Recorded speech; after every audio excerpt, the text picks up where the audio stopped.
Welcome back to my channel. If you're new here, my name is Melanie. I'm a financial analyst and I do videos on entrepreneurship, side hustles, passive income, and all things money. And today is going to be more of a finance video rather than a side hustle video.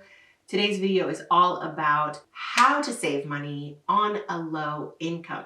So in this video, I'm going to break down the actual steps that I tell my clients on how to save money on a low income, because obviously we all want to graduate to a higher income, but if we don't know how to manage our low income, then the higher income will be that much of a problem.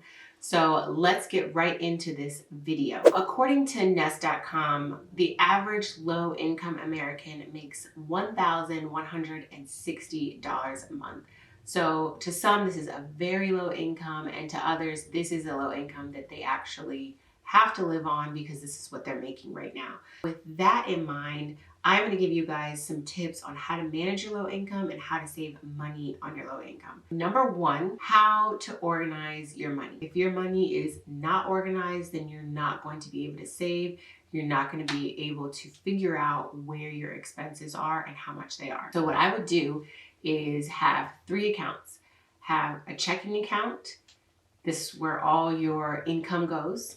Have a savings account. This is where you're going to eventually put your savings. And then also have a credit card. So this credit card or this credit card account is going to have all of your expenses for the whole 30 days. So from the first day to the 30th day or the 31st day, you're going to put all your expenses on this credit card, and then that balance is what should be in your checking account so that you can pay that off.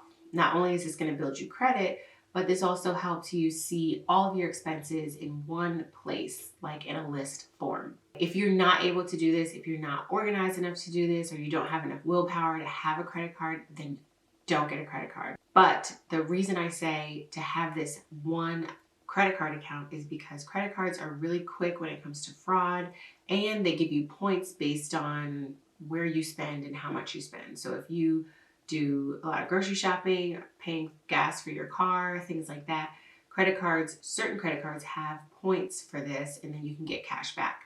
But if you're not at that point where you are really good at managing a credit card, then skip this step and just use your checking account and your savings account.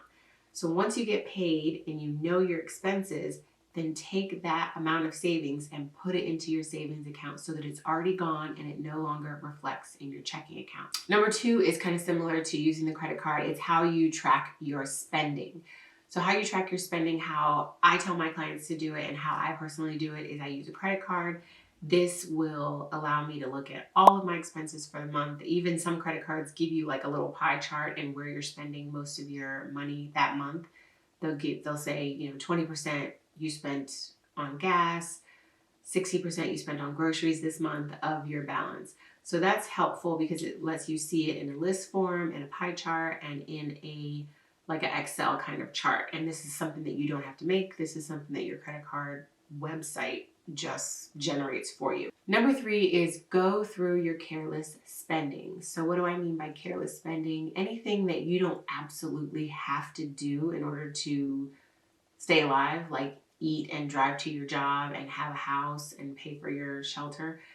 These are things that are like entertainment. Pretty much anything that you don't absolutely have to do is careless spending when you're on a low budget and you're trying to save. So like your Netflix, all the streaming services, you don't actually need those. Like you need them to be entertained, but you don't actually need them to survive. Gym memberships that you're not using, and if you are using them, try to find a better way to spend that gym money. Maybe you can work out somewhere for free or a lesser price while you're trying to save this money and while you're on a low income. Also, there are apps that you can get to try to pare down your subscriptions. Some people have subscriptions that they don't even use, and they're just not aware that they're still paying for them. That goes back to number 1. If you organize your money, you'll know where all your expenses are, like all your money is going. And anything like fast food, this is also considered careless spending because you can get food from the grocery store for cheaper. So anything that is entertainment or expensive that you can get somewhere else at a lower price would be in the category of careless spending. So you don't have to cancel these things forever, but cancel them while you're on a low income and while you're trying to save the certain amount that you benchmarked to save. Here, if this content is giving you value, please go ahead and click the like button. It lets me know that you guys like this content and you want me to make more of it. Number 4, this is really easy to do. A lot of people think it's not, but this is what I tell my clients. I say, you should go through your negotiables, like your cell phone bill. You can always call Verizon or AT&T or whoever and try to negotiate down different data plans so that you can get a lower bill. Also, you can do this with your cable company. Try to pare down their packages. They usually have deals that they don't advertise, that they only advertise to new clients. Call them and say, what is the lower of this internet speed, or what is the lower package of channels that I can get for a certain amount of time? And you can definitely save money like that.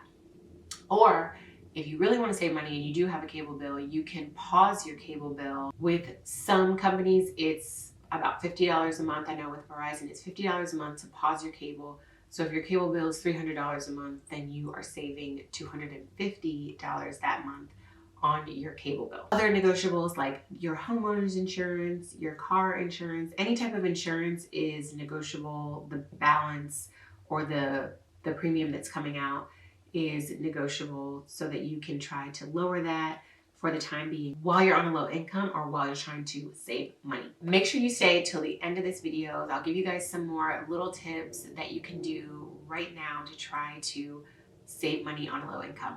Number 5 is try to lower the expenses of things that you buy every day that you have to buy. So like gas for your car, you have to do that because you go to work.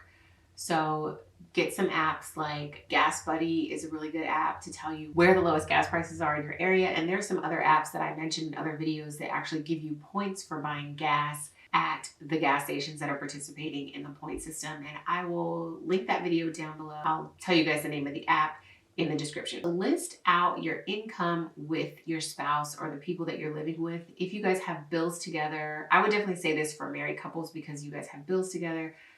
You have children together, you have a house, apartment, whatever it is. And if you're trying to save money and you're both on a low income, definitely sit down with them, iron out all the income together, iron out all the expenses together, make sure there's no high debt interest that one person is paying that the other person doesn't know about. Things like that can really pull your money out of the family instead of bringing money in.